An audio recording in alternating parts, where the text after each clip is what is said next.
పిత పుత్ర పవిత్రాత్మ నామమున ఆమేన్. జ్ఞానవాణి శ్రోతలకు స్వాగతం సుస్వాగతం. ఈనాటి మన ధ్యానాంశము ఉత్తరించు ఆత్మలకు సహాయము చేయుట వలన మనకు 3 విశేష మేలులు కలుగునని వివరించు వర్తమానము. ఉత్తరించు ఆత్మల మీద భక్తి కలిగి ఉండుట వలన 3 మేలులు కలుగును. 1.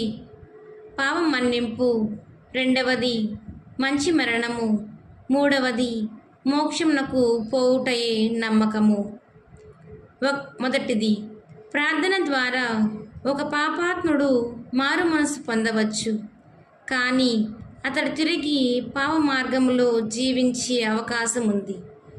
ఒక పాపాత్ముని మారు మనస్సు మార్చుట కంటే ఒక ఆత్మను ఉత్తరించు స్థలము నుండి రక్షించి మోక్షమునకు చేర్చుట గొప్ప కార్యమే. ఈ లోకములో గల పేదలకు దాన ధర్మములు చేసినచో మన పాపములు పరిహారింపబడును అని శిరాపుత్రుడైన యేసు జ్ఞాన గ్రంథములో 3వ అధ్యాయము 30వ వచనంలో చెబుతున్నారు.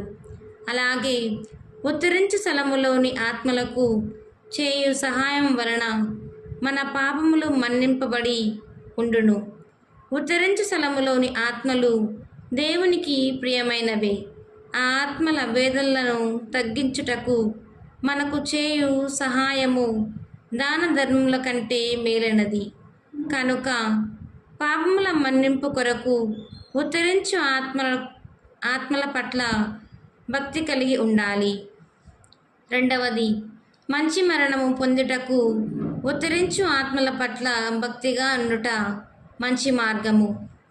దేవ ఇష్ట ప్రసాద స్థితిలో ఉండువారు చేయు సత్క్రియలు, జప తప దాన ధర్మములు, పొందిన తిరుసవ ఫలములు, సమర్పించిన దివ్య పూజావరులు మొదలగు వాని వలన అనేక ఆత్మలు ఉత్తరించు స్థలము నుండి మోక్షమునకు వెళ్ళిపోయి ఉంటాయి.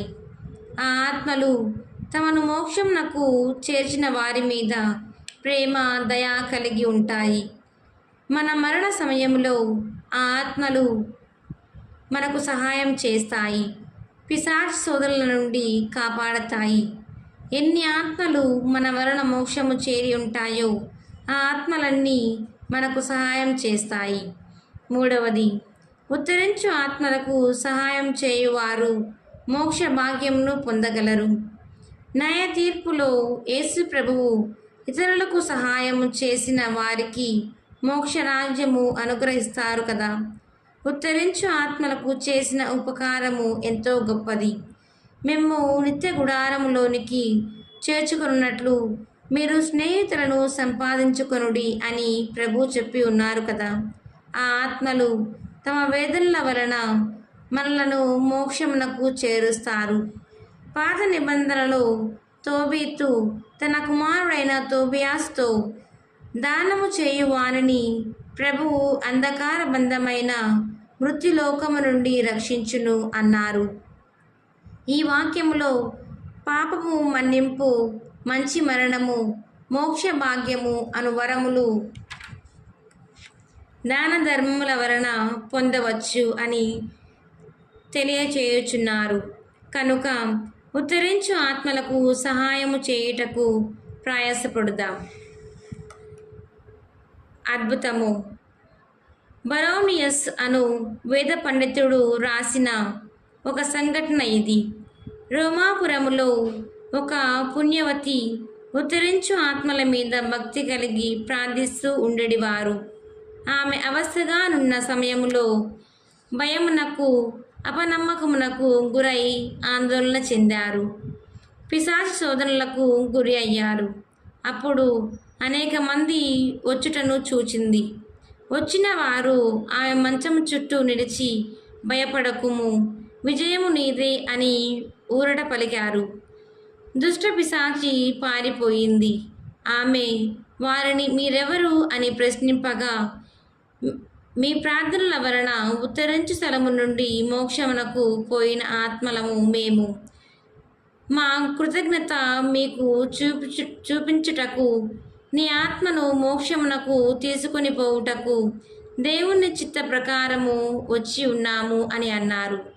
ఆమె ఎంతో సంతోషించింది. ఆమె మరణించగా ఆ ఆత్మలతో పాటు మోక్షమునకు పోయినది. పునీత ఫిలిపు నేరియన్ గారు సకల ఉత్తరించు ఆత్మల మీద భక్తిగా ఉండేవారు. మా విచారణలో ఆత్మల కొరకు ప్రత్యేకంగా ప్రార్థించేవారు. వారి విచారణకు చెందిన ఆత్మలు వారికి కనిపించి తమ కొరకు ప్రార్థించమని మనవి చేసేటివి. ఆ ఆత్మలు మోక్షమునకు పోయిన తరువాత కనపడి కృతజ్ఞతలు చెప్పేటివి. ఆ పునీతుడు మరణించినప్పుడు ఆ ఆత్మలన్నీ వచ్చి వారిని మోక్షమునకు తీసుకొని పోయారు. ఈ దృశ్యమును భక్తిగల ఒక గురువు చూశారని పునీత ఫిలిపు నేరియన్ గారి జీవిత చరిత్రలో వ్రాయబడి ఉన్నది. ప్రార్థించుకుందాం.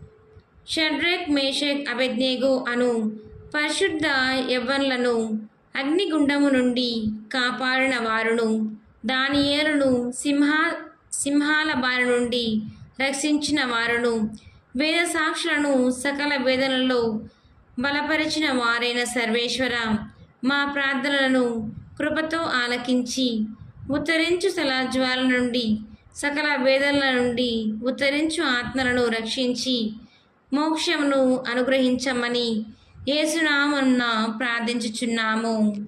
ఆమెన్.